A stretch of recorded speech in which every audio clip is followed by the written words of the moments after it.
அஸ்ஸலாமு அலைக்கும். Welcome to Nisa kitchen. இன்றைக்கி நிசா கிச்சனில் மீன் கோரிங் செய்கிறது தான் பார்க்க போகிறோம். இந்த மீன் கோரி சிங்கப்பூர், மலேசியா நாடுகளில் ஃபேமஸான இந்த மீன் கோரி ரெசிபி எப்படி செய்யணும் பார்க்கலாம். இந்த மீன் கோரி ரெசிபி காரைக்காலில் கந்தூரி விழாவில் இது மாதிரி மீன் கோரி, சாத்தை, வடையெல்லாம் செஞ்சு இது மாதிரி கடை போடுவாங்க. இந்த மீன் கோரி நம்ம வீட்டிலையே சிம்பிளாக செய்யலாம். அது எப்படி செய்கிறதுன்ட்டு இப்போ பார்க்கலாம். அதுக்கு தேவையான பொருள்லாம் பார்த்துடலாம். சிக்கன் எடுத்துருக்குறேன். முள் இல்லாத சிக்கன் எடுத்து கொஞ்சம் உப்பு போட்டு மஞ்சள் தூள் சேர்த்து வேக வச்சு எடுத்துக்க போகிறேன். வேக வச்சு எடுத்து இந்த மாதிரி சின்ன சின்னதாக கட் பண்ணி வச்சுக்கிறேன். கேரட் எடுத்து வச்சுக்கிறேன். இந்த பச்சை பயிறு இந்த மாதிரி விளைஞ்ச பச்சை பயிறு எடுத்து வச்சுருக்கிறேன்.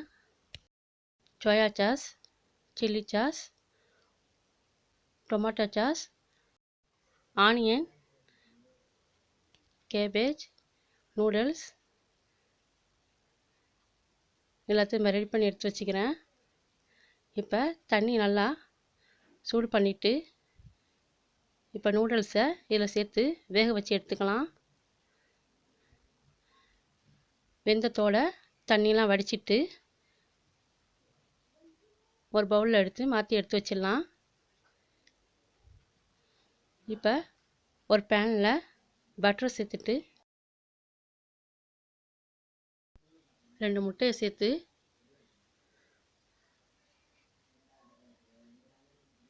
இந்த மாதிரி நல்லா பீஸாக நம்ம ரெடி பண்ணி எடுத்து வச்சுக்கலாம். அதே பேனில் ஆயில் சேர்த்துட்டு வெங்காயத்தை சேர்த்து நல்லா வதக்கிட்டு இஞ்சி பூண்டு பேஸ்ட்டு சேர்த்து நல்லா வதக்கிக்கலாம். நம்ம ரெடி பண்ணி வச்சுருந்த வெஜிடபிள்லாம் எல்லாத்தையும் சேர்த்து நல்லா அது மாதிரி கலந்துக்கலாம். சிக்கனையும் சேர்த்துக்கலாம். வெஜிடபிள் ரொம்ப குக் ஆகக்கூடாது. கொஞ்சம் காய்கறி லேசாக வதங்கினா போதும். ரொம்ப குக் ஆகணும்னு தேவையில்லை. அதோட உப்பு சேர்த்துட்டு மிளகுத்தூள் சேர்த்துக்கலாம்.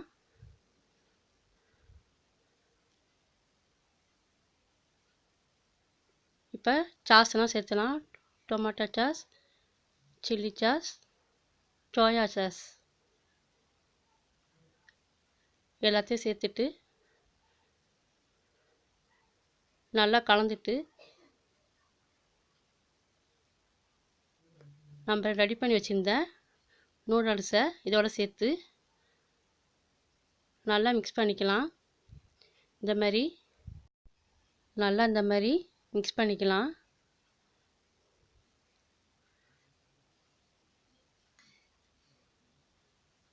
இந்த மாதிரி எல்லாம் மிக்ஸ் பண்ண பிறகு நம்ம ரெடி பண்ணி வச்சுருந்த முட்டையை இதோட சேர்த்து கொஞ்சோண்டு மல்லி, கொஞ்சோண்டு புதினா சேர்த்து கொஞ்சம் சேர்த்து இது மாதிரி மறுபடியும் மிக்ஸ் பண்ணிவிட்டு இப்போ நம்ம பிளேட்டில் மாற்றிடலாம். இப்போ ரொம்ப டேஸ்டியான மீன் கோரிங் ரெடி ஆகிடுச்சு. இந்த மீன் கோரிங் ரெசிபி ரொம்ப சூப்பராக இருக்கும். உங்கள் வீட்லேயும் இந்த மாதிரி செஞ்சு பாருங்கள். இந்த மீன் கறியோட கந்தூரி விழா கடையில் சாத்தை, மசால் வடை, மற்ற சில ரெசிபிலாம் வச்சு கடையில் விற்பாங்க. இந்த மாதிரி மீன் கோரிங் நம்ம வீட்டிலே ஈஸியாக செய்யலான்ட்டு இப்போ நான் செஞ்சு காட்டிட்டேன். இதை மாதிரி நீங்கள் ட்ரை பண்ணி பாருங்கள். இன்னும் சில ரெசிபினா நான் தொடர்ந்து போடுறேன். என் வீடியோவை தொடர்ந்து பார்த்துக்கிட்டே இருங்க. இந்த வீடியோ பிடிச்சிருந்தா லைக் பண்ணுங்கள், ஷேர் பண்ணுங்கள். மறக்காமல் நிசா கிச்சன் சேனலுக்கு சப்ஸ்கிரைப் பண்ணிக்கோங்க. அடுத்த வீடியோவில் பார்க்கலாம்.